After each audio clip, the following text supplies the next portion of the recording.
Hello guys, अस्सलाम वालेकुम। मेरा नाम मोहम्मद मुर्तज़ा है। मैं आपके पास एक नई वीडियो लेकर आया हूँ। ये न्यूमेरिकल वाली वीडियो नहीं है, ये दरअसल एक टॉपिक की वीडियो है जिसको पढ़ने के बाद मैं आपको न्यूमेरिकल करवाऊँगा। अब ये वो उस न्यूमेरिकल के लिए मैं आपको ये टॉपिक पढ़ा रहा हूँ। ये टॉपिक जो है फर्स्ट ईयर के वालों के लिए भी नहीं है, बल्कि मैट्रिक वालों के लिए भी टॉपिक नुमाइंदगी साबित होगी, बहुत अच्छी साबित होगी। तो अगर आपको मेरी वीडियो पसंद आए तो प्लीज़ इसको लाइक करो, कमेंट करो, शेयर करो, जितना हो सके लाइक करो उसको। और अगर आप इस चैनल पर नए हो तो भाई क्या कर रहे हो, वो जो सब्सक्राइब का लाल वाला बटन जो आपके नीचे दिख रहा है उसको या तो पेंसिल उठा के मारो या शार्पनर फेंको उस पर, मुझे नहीं पता, सब्सक्राइब हो जाना चाहिए। उसके बराबर में जो बेल आइकन है उसको साथ क्लिक करना, वरना फिर बहुत बुरा होगा। फिर शुरू करते हैं अपना लेक्चर। आपके स्क्रीन पर लिखा हुआ आ रहा है case 1 when both case 2 when one body moves vertically downward while other body moves on a smooth horizontal surface। भाई ये केस 2 है, ये आपने अच्छी तरह पहचान लिया होगा। फर्स्ट ईयर के चैप्टर 3 में बिलोंग करता है ये टॉपिक, साथ ही साथ आपके मैट्रिक के chapter number 4 motion and force में ये टॉपिक आया है। तो भाई हम इस टॉपिक को शुरू करते हैं। ये टॉपिक वैसे भी इम्पोर्टेंट है, अगर आप मैट्रिक के इस रिस्पेक्ट से देखो या फर्स्ट ईयर के रिस्पेक्ट से देखो टॉपिक आता है, और अगर इसके न्यूमेरिकल्स के रिस्पेक्ट से देखो तो दोनों तरफ ये टॉपिक आता है, दोनों तरफ से इम्पोर्टेंट टॉपिक है ये केस 1। इसकी डायग्राम आपको मैंने पहले से बना दी ताकि आसान हो जाए समझने के लिए।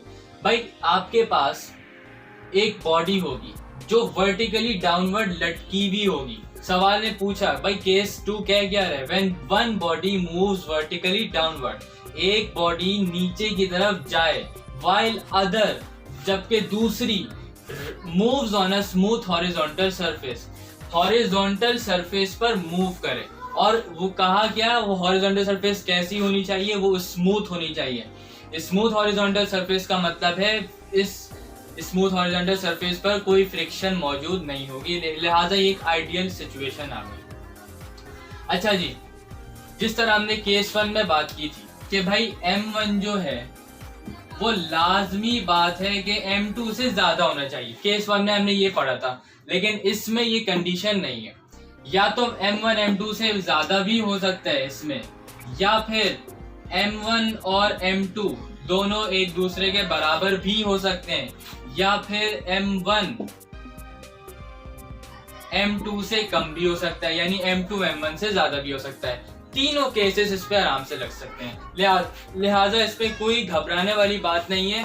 असल ट्रिकी न्यूमेरिकल केस 1 के थे, केस 2 के इतने ट्रिकी न्यूमेरिकल्स नहीं होते, आराम से समझ आ जाते हैं टॉपिक।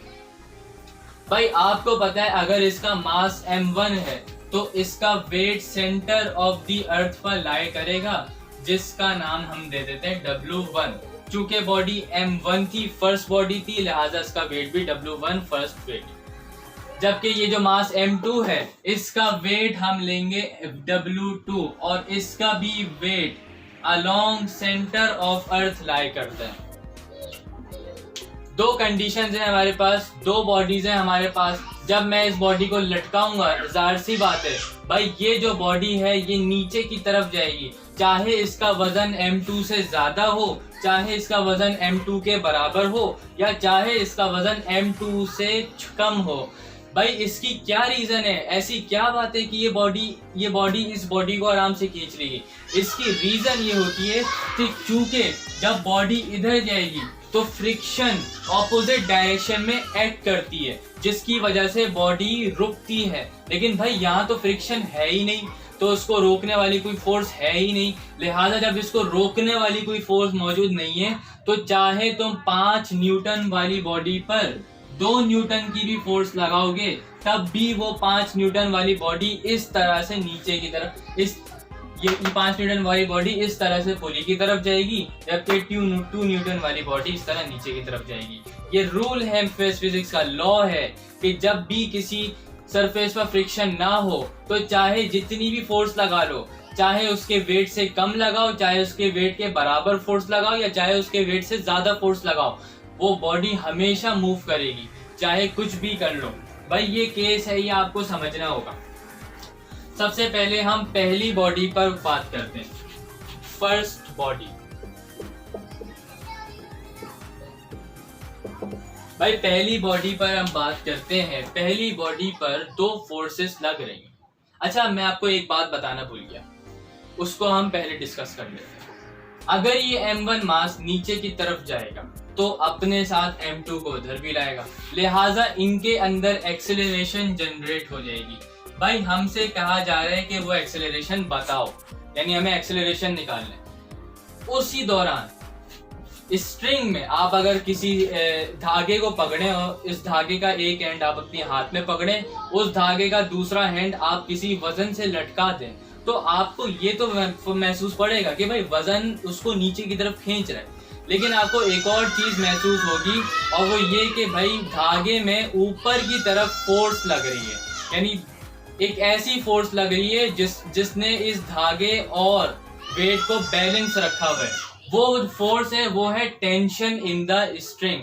टेंशन वो फोर्स है जो ऊपर की तरफ एक्ट कर रही है, जबकि वेट वो फोर्स है जो नीचे की तरफ एक्ट कर रही है। और इसमें भी नेट फोर्स वाली सिचुएशन आ जाती है। नेट फोर्स ये कहता है कि जो अच्छा अभी इसका हम डिस्कस करते हैं। तो पहली चीज हमें एक्सेलरेशन निकालनी है और दूसरी चीज जो इन दोनों, यानी यहाँ पर जो अपवर्ड फोर्स लग रही है और यहाँ से जो यहाँ पर फोर्स लग रही है स्ट्रिंग के अंदर, वो भी टेंशन है, ये भी टेंशन और ये टेंशन, दोनों टेंशन एक दूसरे के बराबर है। क्लियर हो चुकी होगी। पहली बॉडी पर गौर करते हैं। फर्स्ट बॉडी क्या कहती है? भाई ये पहली बॉडी है, इसमें दो फोर्सेस लग रही है, एक वेट इसका जो उसको नीचे की तरफ खींच रहा है और एक टेंशन जो उसको ऊपर की तरफ खींच रहा है। इन दोनों फोर्सेस के बावजूद बॉडी नीचे की तरफ आ रही है। इसका मतलब ये हो गया कि ये जो वेट है ये टेंशन से ज्यादा है। अगर एक फोर्स, फर्ज करो लेट्स सपोज ये एक बॉडी है जिसका मास m है, अगर इस बॉडी पर मैं यहाँ से 10 न्यूटन की फोर्स लगाऊं और इस बॉडी पर मैं यहाँ से 6 न्यूटन की फोर्स लगाऊं, तो बॉडी ऐसे हरकत करेगी। और मैं पूछूं कितने फोर्स के साथ हरकत करेगी, आप बोलेंगे इसमें 4 न्यूटन फोर्स अप्लाई होगी। कैसे पता चला 4 न्यूटन? आपने सिंपली ग्रेटर, बड़ी फोर्स से लेस फोर्स यानी छोटी फोर्स को माइनस कर दिया, यानी 10 - 6 आप आंसर किए 4।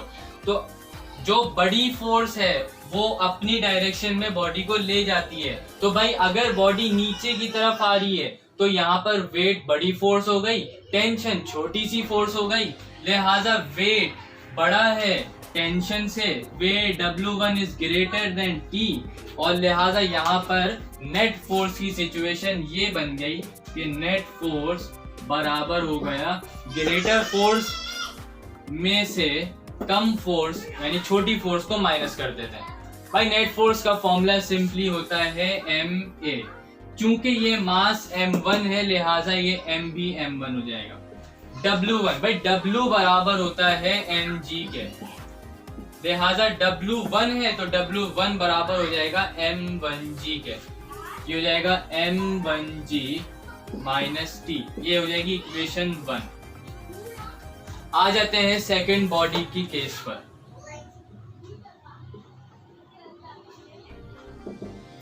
सेकंड बॉडी में देखो तो भाई वेट नीचे एक्ट कर रही है और वेट से होने वाला, यह आपने मैट्रिक में पढ़ा है, आप इसको पढ़ेंगे और आपको ये अच्छी तरह याद होगा कि अगर वेट नीचे एक्ट करे तो अपवर्ड एक और फोर्स एक्ट करती है, उस फोर्स को हम नाम देते हैं नॉर्मल रिएक्शन और उसको R से रिप्रेजेंट किया जाता है। तो भाई यहाँ पर वेट को बैलेंस करने वाली फोर्स नॉर्मल रिएक्शन R है। भाई यहाँ पर अगर आप गौर से देखो तो बॉडी ना तो नीचे जा रही है ना ऊपर जा रही है। इसकी रीजन ये है कि ये दोनों फोर्सेस बैलेंस हैं। तो बॉडी जा कहाँ रही है? बॉडी तो यहाँ जा रही है, तो यहाँ पर तो सिर्फ एक ही फोर्स लग रही है। इन दोनों फोर्सेस को हटा दो, वो तो ना तो बॉडी नीचे जा रही ना ऊपर जा रही, तो इन दोनों का फायदा ही नहीं है। सिर्फ बॉडी यहाँ मूव कर रही है, तो इसका मतलब यहाँ एक फोर्स लग रही है, सिर्फ वही फोर्स लग रही है जो इसको यहाँ पर खींच रही है। वो कौन सी फोर्स है? वो ये tension in the string force है। इसका मतलब ये हो गया कि यहाँ पर जो नेट फोर्स जनरेट हो रही है वो टेंशन की वजह से हो रही है और कोई फोर्स नहीं लग रही यहाँ पर नेट फोर्स सिर्फ टेंशन की वजह से जनरेट हो रही है। भाई नेट फोर्स बराबर होता है MA के। लेकिन चूंकि ये मास m2 है लिहाजा इसका नेट फोर्स हो जाएगा m2a। इसको इक्वेशन 2 मार्क कर देते हैं। भाई सबसे पहली बात तो ये सवाल पैदा ये होता है कि हमने दो इक्वेशंस क्यों बनाए। हम एक इक्वेशन से काम चला लेते हैं। सुनिएगा भाई, अगर आपको दो वेरिएबल्स के आंसर चाहिए होते हैं तो लाजमी बात ये होती है कि आप दो इक्वेशंस बनाओ। अगर जब तक आप दो इक्वेशंस नहीं बनाओगे तब तक आप दो वेरिएबल्स को सॉल्व भी नहीं कर सकते। हमें अब इस डायग्राम की कोई जरूरत नहीं है, लेकिन अगर बीच में कोई जरूरत पड़ी भी तो हम इसको दोबारा से बना लेंगे, कोई फर्क नहीं पड़ता। भाई यहाँ पर दो इक्वेशन जनरेट हो गई हैं। t की वैल्यू है m2a, ठीक है। तो मैं इस t की वैल्यू को इस इक्वेशन 1 में पुट कर देता हूँ। पुट इन 1, यानी जो t की वैल्यू आई है इस t की जगह मैं लिख देता हूँ m2a। भाई m1a बराबर हो गया m1g माइनस t की जगह लिख रहा हूँ m2। ये जो m2a है इसको मैं लेफ्ट हैंड साइड पे लेके जा रहा हूँ। ये जाएगा m1a माइनस का m2a था, जब लेफ्ट हैंड साइड पर आएगा तो प्लस का हो जाएगा।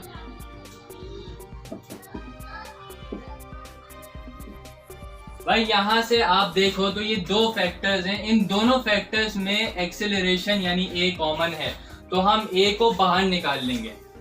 और जब a बाहर निकला तो यहां से जब a बाहर निकल गया तो m1 बचा प्लस का साइन, यहां से a बाहर निकल गया तो m2 बचा is equals to m1g। Acceleration चाहिए, m1 प्लस m2 a से मल्टीप्लाई हो रहा है, राइट हैंड साइड पर डिवाइड हो जाएगा m1g से।